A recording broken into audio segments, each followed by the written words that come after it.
Министрлер кабинетінің төрағасының орынбасары Эдил Байсалов Исхак Разаков атындағы Кыргыз мамлекеттик техникалық университетіне, Хусейн Карасаев атындағы Бишкек мамлекеттик университетінен ишмердүүлүк жана материалдык техникалық базалар менен таанышты. Бұл туралы Министрлер кабинетінің баспасөз кызматынан билдиришти. Эдил Байсалов Кыргыз мамлекеттик техникалық университетінен бир катар лабораторияларын көрүп чыгып, маалымат борборлорун жана кафедраларын кыдырып, студенттер менен баарлашты.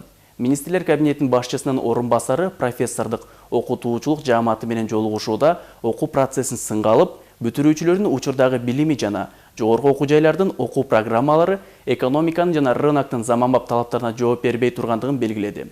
Өз кезегинде Бишкек мамлекеттик университетинин ректору Абдылда Мусаев Эдил Байсаловго университеттин акыркы жылдардагы жетишкендиктери тууралуу айтып берип, ошондой эле окуу жайга караштуу институттар менен маданий билим берүү борборлорунун ишмердүүлүгү менен тааныштырды. Белгилей кетсек, Министрлер кабинети орто мектептин бүтүрүүчүлөрүн жогорку окуу жайларда тапшырууда педагогикалык жана инженердик техникалык адистиктерге артыкчылык берүүгө чакырган мамлекеттик компанияны ишке ашырууда.